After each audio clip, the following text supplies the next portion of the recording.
मित्रों, जो औरतें हर रोज नहाते हैं तथा जो गंगा माता में स्नान करने के लिए जाते हैं, उन्हें यह कथा जरूर सुननी चाहिए। तथा जो स्त्री पुरुष निर्वस्त्र स्नान भोजन तथा शयन करते हैं, उन्हें कौन सा पाप लगता है, उनके जीवन में इसका क्या असर पड़ता है, इस एक कहानी के जरिए आपको बताया जाएगा। साथ ही यह वीडियो आपको बहुत अच्छी जानकारी और सीख देकर जाएगी, इसलिए मित्रों हमारे साथ अंत तक जरूर बना रहेगा। यह वीडियो पूरा सुने, क्योंकि आधा अधूरा ज्ञान किसी वृक्ष के समान होता है।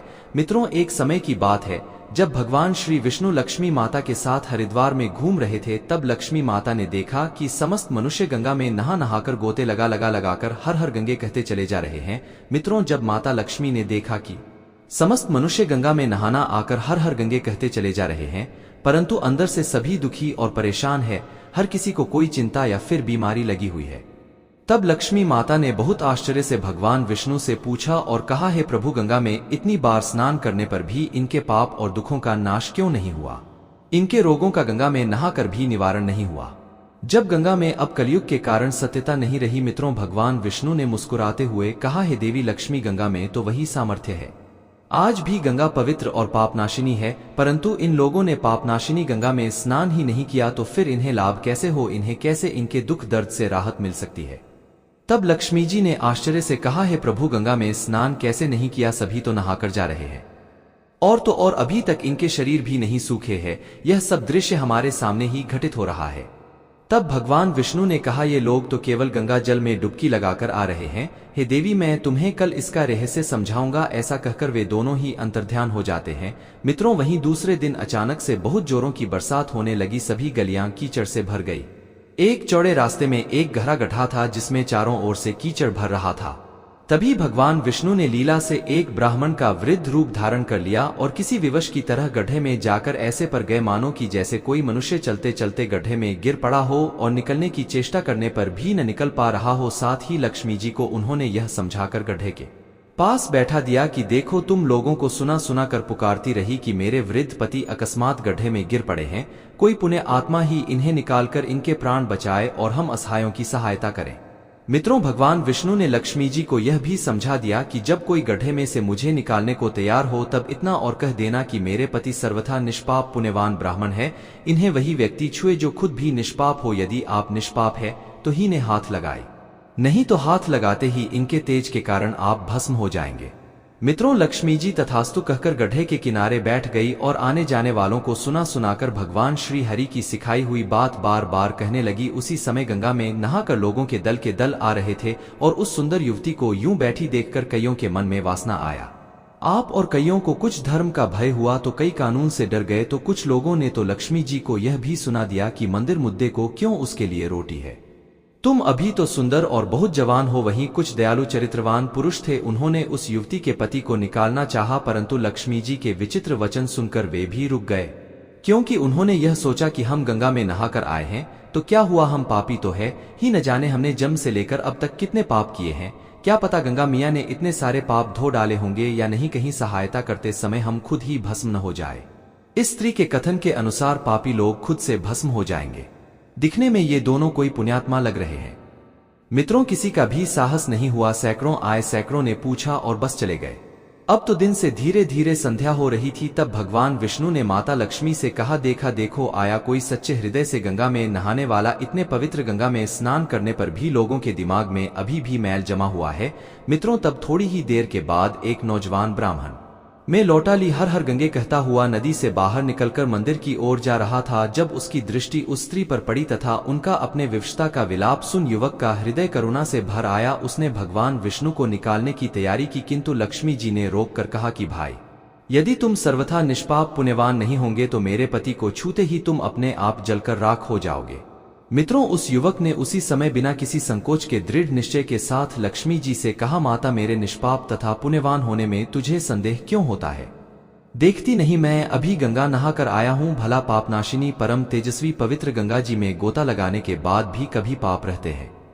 जैसे एक माँ अपने पुत्र को 9 महीने की प्रसूत पीड़ा सहन कर नया जीवन देती है, वैसे ही गंगा माता भी हमें हमारे पापों का नाश करके नया जीवन देती है, ताकि हम हमारे बच्चे जीवन में कभी पाप न करें। यह हमें सुधारने का अवसर प्रदान करती है। गंगा में स्नान करने के बाद भी हम पुण्य ने कमाए तो हमसे बंधा मूर्ख कोई नहीं हो सकता है। देवी रुको, मैं अभी तुम्हारे पति को निकालता हूँ। ऐसा कहते हुए उस युवक ने लपक कर अपनी गोदी में उठाकर बूढ़े ब्राह्मण को ऊपर उठा लिया। मित्रों, उस समय भगवान विष्णु और मां लक्ष्मी ने उस युवक के पुण्य कर्म और गंगा माता पर रखा अटूट विश्वास देखकर अपना असली स्वरूप क्या और उसे साक्षात दर्शन देकर कृतार्थ किया। मित्रों, वहीं भगवान विष्णु जी ने माता लक्ष्मी से कहा, हे लक्ष्मी, इतने सारे लोगों में से केवल एक युवक ब्राह्मण में ही असली गंगा स्नान किया है। देवी, इसी दृष्टांत के अनुसार जो लोग बिना श्रद्धा और विश्वास के केवल दंभ के लिए गंगा स्नान करते हैं, उन्हें वास्तविकता में कोई भी फल नहीं मिलता। परंतु इसका यह मतलब नहीं कि गंगा स्नान व्यर्थ जाता है। गंगा स्नान का बहुत पुण्य भी है। मित्रों, इसके बाद भगवान विष्णु जी ने माता लक्ष्मी जी से कहा, हे देवी, अब मैं आपको वह 12 बातें बताता हूँ जो भी मनुष्य इन 12 बातों को नहाते समय ध्यान में रखता है, वह कभी भी दुखी नहीं रहता है। उसके घर में देवी लक्ष्मी का वास होता है, उसके घर में अपार धन आता है, घर में कभी भी लड़ाई झगड़ा या क्लेश नहीं होते हैं, उसका पूरा परिवार हंसी खुशी के एक साथ सुखपूर्वक जीवन व्यतीत करता है। मित्रों, तब माता लक्ष्मी ने कहा, हे प्रभु, आप हमें यह 12 बातें बताई है जिसका मनुष्य जीवन पर कैसे प्रभाव होता है, इस विषय में मैं जानना चाहती हूँ। मित्रों, इसके बाद भगवान विष्णु उन बातों को बताना शुरू कर देते हैं और माता लक्ष्मी बहुत ध्यान से सुनने लगती है। प्रिय दर्शकों, या 12 बातें आप लोग भी बिल्कुल ध्यान से सुनना। इसके बाद भगवान विष्णु कहते हैं कि प्रिय, या 12 बातें बताने के बाद मैं आपको एक बात और बताऊंगा। जो औरतें कपड़े खोलकर स्नान करती है, उनके लिए यह बात बहुत ही महत्वपूर्ण है। तो ही लक्ष्मी, आप इस बात को बहुत ही ध्यान से सुनना। तभी विष्णु जी अपनी वाणी को शुरू कर और बताने लगते हैं। दोस्तों, विष्णु जी कहते हैं, प्रतिदिन स्नान करने से शरीर निरोगी रहता है तथा मन प्रसन्न रहता है। स्नान से चेहरे की क्रांति और शारीरिक आकर्षण में भी बढ़ोतरी होती है। अगर इस नित्य कर्म के दौरान कुछ विशेष बातों का ध्यान रखा जाए तो आध्यात्मिकता से भी ज्यादा लाभ पाया जा सकता है। नहाने के क्रम में इन बातों का ख्याल जरूर रखा जाना चाहिए। सबसे पहले स्नान करने के बाद शुद्ध होकर पूजा पाठ आदि सारे काम करने के बनते हैं, इसलिए सुबह को ही स्नान कर लेना चाहिए। दूसरी बात, शास्त्रों में कहा गया है कि स्नान करने से इन 5 गुणों की प्राप्ति होती है: रूप, तेज, बल, पवित्रता, आयु, आरोग्य। नहीं, लोग धन, पुष्टि व आरोग्य और स्वास्थ्य चाहने वालों को हर मौसम में और हर दिन स्नान करना चाहिए। चौथी बात, शास्त्रों में कहा गया है कि सुबह स्नान करने से पापों का नाश होता है और पुण्य मिलता है।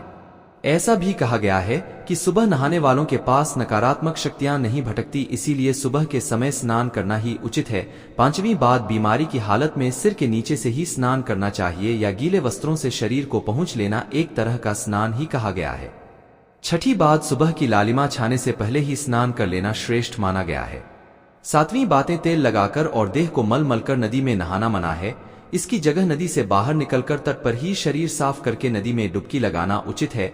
8वीं बात, जिन घाटों पर कपड़े धोए जाते हैं वहां का जल पवित्र माना गया है, इसलिए वहां से कुछ दूर हटकर ही नहाना चाहिए। 9वीं बात, नदी में 11 या 21 डुबकी लगाना योग्य बताया गया है। भी बात, पवित्र नदियों में कपड़े निचोड़ने की मनाही है। ध्यान रहे, नदी में किसी तरह की गंदगी नहीं बढ़ानी चाहिए। 11वीं बात, नल की तुलना में झरने का पानी झरने से ज्यादा नदी का पानी, नदी के पानी से किसी तीर्थ का जल, पीठ के जल से गंगाजल अधिक श्रेष्ठ माना गया है। अंतिम 12वीं बात, गंगा माता का कथन है कि स्नान करते वक्त कोई चाहे जहां भी मेरा स्मरण करेगा, मैं वहां के जल में आ जाऊंगी। मित्रों, इसके बाद भगवान श्री हरि ने कहा, ही लक्ष्मी, अब मैं आपको औरतों के बारे में बताता हूं जो औरतें कपड़े खोलकर स्नान करती है। आपने अक्सर घर के बड़े बुजुर्गों को ऐसा कहते सुना होगा कि कभी भी स्नान बिना कपड़ों के यानी निर्वस्त्र नहीं करना चाहिए। अगर हम पौराणिक कथाओं की बात करें तो निर्वस्त्र स्नान की मनाही का एक सबसे बड़ा कारण भगवान श्री कृष्ण जी के समय से जुड़ा है। पौराणिक कथाओं के अनुसार एक बार जब गोपिकाओं सरोवर में स्नान कर रही थी और वह निर्वस्त्र थी, उस समय बाल कृष्ण ने गोपियों के सभी वस्त्र छिपा दिए और गोपियों ने अपने वस्त्र वापस लेने की प्रार्थना की। तब कृष्ण जी ने उन्हें समझाया कि कहीं भी निर्वस्त्र वस्त्र धारण किए स्नान नहीं करना चाहिए, इससे जल के देवता वरुण का अपमान होता है, इसलिए आपको निर्वस्त्र स्नान न करने की सलाह दी जाती है। श्रीमद् भागवत पुराण के 10वें अध्याय के 10वें स्कंध में एक कथा है। कुबेर के दोनों पुत्र नलकूप पर और मणि ग्रीन भगवान रुद्र के सेवक बन गए थे। धनवान होने के साथ ही साथ भगवान शिव की कृपा प्राप्ति के कारण दोनों घमंडी हो गए थे। अपने धन वैभव के अहंकार में एक दिन दोनों मंदाकिनी नदी के तट पर अप्सराओं से साथ मदिरा पीकर जल क्रीड़ा कर रहे थे। संयोगवश उस समय कहीं से भ्रमण करते हुए नारद मुनि वहां आ गए।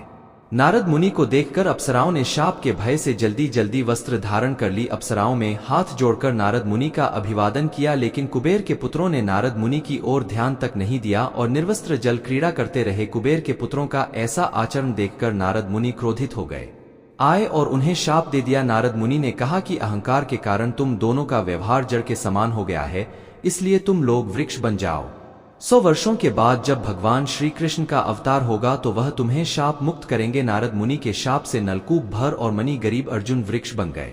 इन दोनों वृक्षों के साथ साथ होने के कारण इन्हें यमुना अर्जुन कहा गया। जब भगवान श्री कृष्ण ने अवतार धारण किया तब एक दिन माता यशोदा ने उन्हें ओखली से बांध दिया। भगवान श्री कृष्ण मौका देखकर ओखली को घसीटते हुए दोनों वृक्षों के बीच से निकल गए, लेकिन ओखली बीच में अटक गई। श्री कृष्ण ने कुछ जोर लगाया तो दोनों वृक्ष भूमि से उखड़ गए और उनकी जगह 2 युवक प्रकट हो गए। शाप मुक्त होकर नल को भर और मणि गरीब अपने स्थान को लौट गए। मित्रों, अगर आप नहाते समय सोचते हैं कि बंद कमरे में कोई आपको नहीं देख रहा है तो यह बिल्कुल गलत है, क्योंकि ईश्वर आपको हर स्थान पर देखते हैं। और यदि आप निर्वस्त्र होकर स्नान कर रहे हैं तो यह मुख्य रूप से जल के देवता वरुण का अपमान करने जैसा होता है। निर्वस्त्र नाम से आपको पाप लग सकता है और आर्थिक एवं शारीरिक नुकसान पहुंच सकते हैं।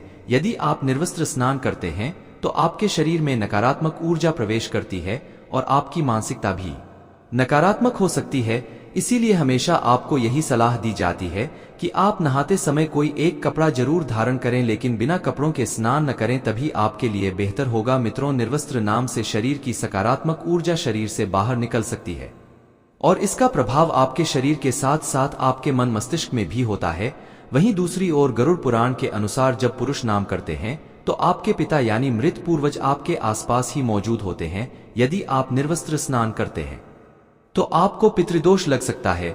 ऐसे स्नान करने से आपके पितरों को तृप्ति नहीं मिलती है और यह घर में पितृदोष का कारण बन सकता है। और पुराणों में वर्णित है, आपके पीटर केवल घर के स्नान करने वाले पुरुष के ही वस्त्रों से गिरने वाले जल को ग्रहण करते हैं, जिनसे उनकी तृप्ति होती है। निर्वस्त्र स्नान करने से पितृ अतिरिक्त नाराज होते हैं, जिससे व्यक्ति का तेज, बल, धन और सुख न होता है। इसलिए कभी भी निर्वस्त्र होकर स्नान नहीं करना चाहिए। मित्रों, पुराणों के अनुसार नहाने वाला पानी पूर्वजों के हिस्से में जाता है और निर्वस्त्र होकर नहाने से इसे पितरों के समक्ष बिना कपड़ों के नहाना माना जाता है। शास्त्रों में ऐसी मान्यता है कि यदि कोई निर्वस्त्र स्नान करता है तो माता लक्ष्मी उससे रूठ जाती है।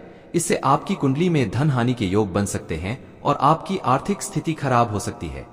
इन्हीं कारणों से आपको निर्वस्त्र स्नान न करने की सलाह दी जाती है और शास्त्रों में भी इस बात की मनाही है। तो दोस्तों, आपको हमारी जानकारी कैसी लगी कमेंट में जरूर बताएं। साथ ही जय श्री हरि विष्णु अवश्य लिखिए। वीडियो को लाइक और नए हो तो चैनल को सब्सक्राइब करना ना भूलें।